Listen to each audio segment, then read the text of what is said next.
Hay otro día importante, aparte de ser Jueves Santo, es un día 24 de marzo, que se cumplen 40 años. Tenemos aquí un entrevistado, de la cual en ese momento fue soldado en lo que es el ejército argentino, para que nos haga una reseña y evoque ese momento de hace 40 años, ¿no? ¿Qué tal? Buenos días. ATT, ¿por qué no? A ver, Víctor, compartamos también un comentario con él, que sin duda vos... Sí, buen día Víctor, equipo, audiencia.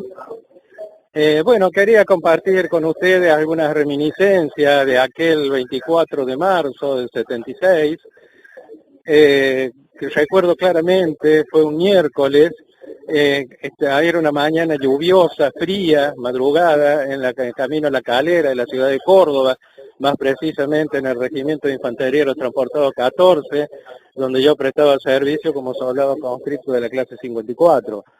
Alrededor de las 2 de la mañana, recuerdo que suena la sirena de alerta general, y lo que estábamos durmiendo, como era mi caso, teníamos que vestirnos, tomar las armas y municiones, ya que dormíamos con ella al lado de la cama, debido a la situación de guerra que se vivía, y salir corriendo a formarnos en la plaza de armas.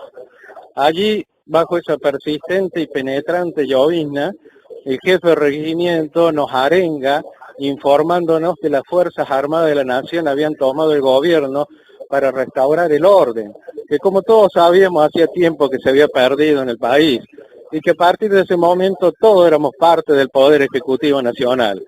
Junto a mi compañía nos destinaron al vado del Chateau Carrera. Convengamos que en ese tiempo no existía el Estado Kempe, ni el complejo feriar, ni mucho menos los puentes que hoy existen a la altura sobre el río Suquía. Era solo un vado en el río y allí nos pusieron en un control de ruta. Yo, por ser un soldado veterano, ya que había entrado en combate el año anterior en el Monte Tucumano, en el marco del operativo Independencia, ordenado por el gobierno democrático de la Presidente Martínez, estaba a cargo de un pelotón de soldados nuevos, quienes detenían los autos, solicitaban documentos y los arrimaban a mi escritorio, donde tenía que controlar en los listados que disponía que no figurasen como buscados. Desde luego era un listado con muchos homónimos y en algún caso con la falta de algunos datos, como documentos o dirección, lo que hacía a veces confusa la identificación de las personas. Fueron épocas muy difíciles que desde luego no empezaron para nada el 24 de marzo, sino mucho antes. Ese día fue una consecuencia de todo lo que hacía años se estaba viviendo en el país. Convengamos que esta escalada de violencia social y política había empezado una década atrás, con el asesinato de Augusto Timoteo Bandor, Pedro Eugenio Aramburu y finalmente José Ignacio Rucci, por nombrar los notables. Detrás hubo muchos civiles, incluso niños, que perdían la vida en atentados de todo tipo. Todo esto llevó al 1 de mayo del 74, cuando Perón, en el discurso por el Día del Trabajador, reivindica la lucha sindical y echa a los montoneros de la Plaza de Mayo, tratándolos de imberbes, o sea, niños, mientras ellos les respondían con cánticos como «¿Qué pasa, mi general?», que está lleno de gorilos del gobierno popular, o «Rucci traidor, saludo a Bandor», por lo que Perón le da instrucciones a José López Rega, un cabo de policía devenido el ministro de Bienestar Social, para que arbitre los medios para neutralizar a la izquierda peronista, es decir, a los montoneros.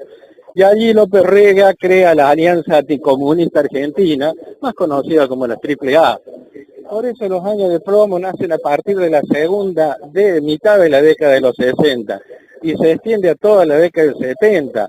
Yo por suerte y agradezco haber tenido la oportunidad de vivirlo, y no por lo que eso representó en sí mismo, porque eran momentos de guerra, sino para conocer de primera mano y por experiencia propia lo que pasó en ese momento, y no tener que escuchar los discursos tendenciosos que se dieron, sobre todo en estos últimos años, tildando prácticamente de criminales a uno solo de las partes. Acá, como toda guerra, no hay guerra limpia, todas las guerras son sucias, desde ya que mueren muchos inocentes, pero que fue una guerra, solo yo que estuve en el Monte Tucumano y veía pasar las balas, sé que fue una guerra. Simplemente quería acotar esta reminiscencia, Víctor.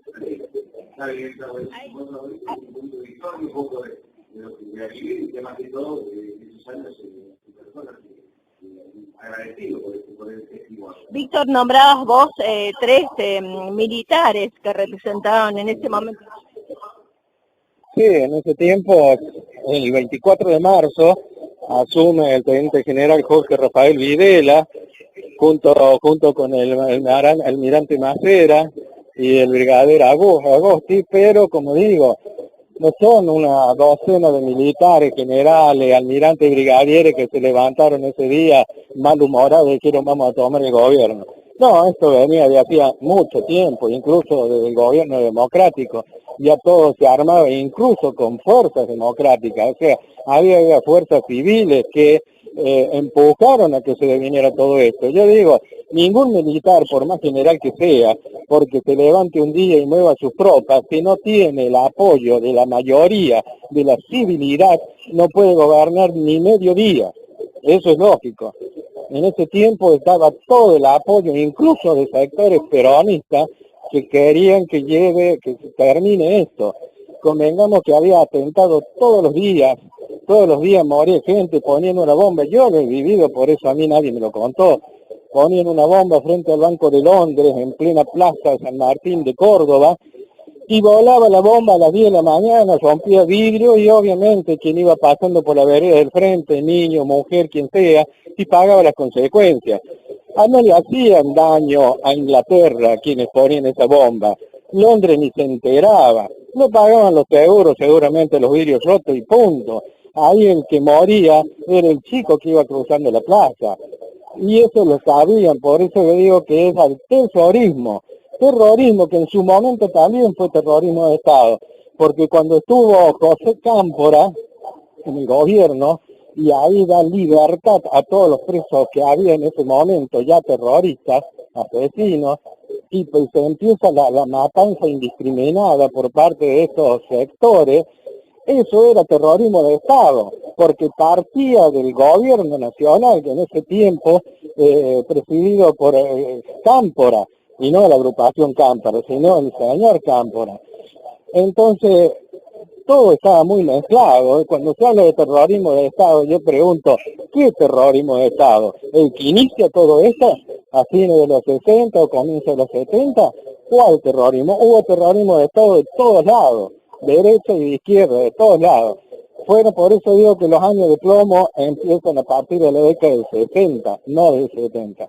Discúlpame, Víctor, que me excedí en los comentarios. Bueno, recuerdos así, rememorando estos 40 años y este 24 de marzo de parte de Luis Alberto Ramírez Villafañe, también un paracaidista y soldado en esa época.